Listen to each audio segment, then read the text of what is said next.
Yehezkiel 33, nubuatan pengharapan bagi Israel, tugas Yehezkiel sebagai penjaga.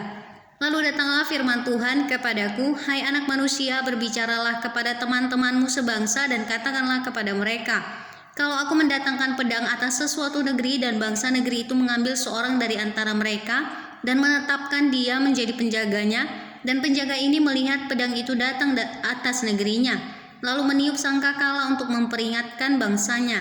Kalau ada seorang yang memang mendengar suara sangkakala itu, tetapi ia tidak mau diperingatkan, sehingga sesudah pedang itu datang ia dihabiskan, darahnya tertimpa kepadanya sendiri. Ia mendengar suara sangkakala, tetapi ia tidak mau diperingatkan, darahnya tertimpa kepadanya sendiri. Kalau ia mau diperingatkan, ia menyelamatkan nyawanya. Sebaliknya, penjaga yang melihat pedang itu datang, tetapi tidak meniup sangkakala dan bangsanya tidak mendapat peringatan, sehingga sesudah pedang itu datang, seorang dari antara mereka dihabiskan. Orang itu dihabiskan dalam kesalahannya, tetapi aku akan menuntut pertanggungan jawab atas nyawanya dari penjaga itu. Dan engkau anak manusia, aku menetapkan engkau menjadi penjaga bagi kaum Israel. Bila mana engkau mendengar sesuatu firman daripadaku, peringatkanlah mereka demi namaku. Kalau aku berfirman kepada orang jahat, hai orang jahat, engkau pasti mati, dan engkau tidak berkata apa-apa untuk memperingatkan orang jahat itu supaya bertobat dari hidupnya, orang jahat itu akan mati dalam kesalahannya, tetapi aku akan menuntut pertanggungan jawab atas nyawanya daripadamu. Tetapi jikalau engkau memperingatkan orang jahat itu supaya ia bertobat dari hidupnya, tetapi ia tidak mau bertobat, ia akan mati dalam kesalahannya, tetapi engkau telah menyelamatkan nyawamu. Dan engkau anak manusia, katakanlah kepada kaum Israel, kamu berkata begini, pelanggaran kami dan dosa kami sudah tertanggung atas kami, dan karena itu kami hancur. Bagaimanakah kami dapat tetap hidup? Katakanlah kepada mereka, demi aku yang hidup, demikianlah firman Tuhan Allah, aku tidak berkenan kepada kematian orang fasik, melainkan aku berkenan kepada pertobatan orang fasik itu dari kelakuannya supaya ia hidup. Bertobatlah dari hidupmu yang jahat itu. Mengapakah kamu akan mati, hai kaum Israel?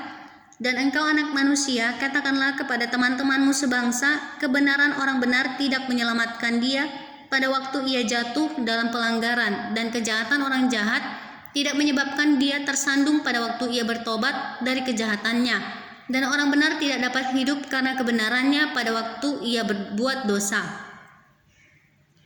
Kalau aku berfirman kepada orang benar, engkau pasti hidup, tetapi ia mengandalkan kebenarannya dan ia berbuat curang, segala perbuatan-perbuatan kebenarannya tidak akan diperhitungkan, dan ia harus mati dalam kecurangan yang diperbuatnya.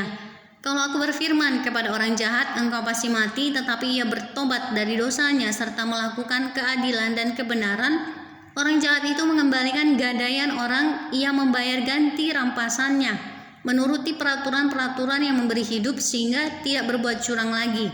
Ia pasti hidup, ia tidak akan mati. Semua dosa yang diperbuatnya tidak akan diingat-ingat lagi, ia sudah melakukan keadilan dan kebenaran, maka ia pasti hidup. Tetapi teman-temanmu sebangsa berkata, tindakan Tuhan tidak tepat, padahal tindakan mereka yang tidak tepat. Jikalau orang benar berbalik dari kebenarannya dan melakukan kecurangan, ia harus mati karena itu. Sebaliknya, kalau orang fasik bertobat dari kefasikannya dan ia melakukan keadilan dan kebenaran, ia pasti hidup karena itu. Tetapi kamu berkata, tindakan Tuhan tidak tepat. Aku akan menghakimi kamu masing-masing menurut kelakuannya, hai kaum Israel. Berita kejatuhan Yerusalem.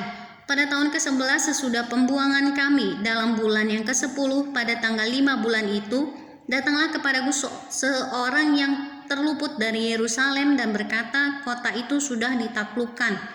Maka kekuasaan Tuhan meliputi aku pada malam sebelum kedatangan orang yang terluput itu, dan Tuhan membuka mulutku pada saat menjelang kedatangan orang yang terluput itu pada pagi hari. Mulutku sudah terbuka dan aku tidak bisu lagi. Israel berkeras hati di negerinya dan di pembuangan.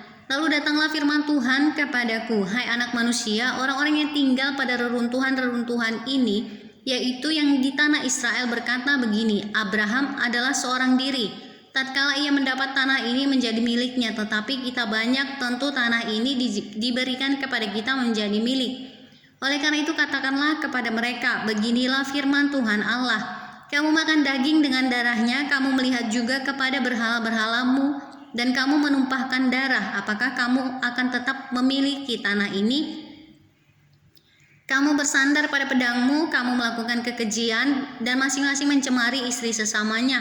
Apakah kamu akan tetap memiliki tanah ini? Katakanlah begini kepada mereka, beginilah firman Tuhan Allah, demi aku yang hidup, orang-orang yang tinggal pada reruntuhan-reruntuhan akan mati rebah oleh pedang, dan orang-orang yang di padang akan kuberikan kepada binatang liar menjadi makanannya, dan orang-orang yang di dalam kubu dan gua akan mati kena sampar. Tanah ini akan kubuat musnah dan sunyi sepi, dan kecongkakannya yang ditimbulkan kekuatannya akan berakhir. Gunung-gunung Israel akan menjadi sunyi sepi, sehingga tidak seorang pun berani melintasinya.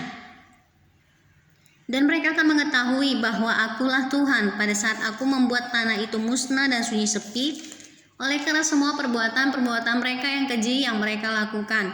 Dan engkau anak manusia, teman-temanmu sebangsa bercakap-cakap mengenai engkau dekat tembok-tembok dan di pintu rumah-rumah, dan berkata satu sama lain, masing-masing kepada temannya, silakan datang dan dengar apa yang difirmankan oleh Tuhan. Dan mereka datang kepadamu seperti rakyat berkerumun dan duduk di hadapanmu sebagai umatku. Mereka mendengar apa yang kau ucapkan, tetapi mereka tidak melakukannya. Mulutnya penuh dengan kata-kata cinta kasih, tetapi hati mereka mengejar keuntungan yang haram. Sungguh engkau bagi mereka seperti seorang yang melakukan syair cinta kasih dengan suara yang merdu. Dan yang pandai main kecapi, mereka mendengar apa yang kau ucapkan, tetapi mereka sama sekali tidak melakukannya. Kalau hal itu datang, dan sungguh akan datang, mereka akan mengetahui bahwa seorang nabi ada di tengah-tengah mereka.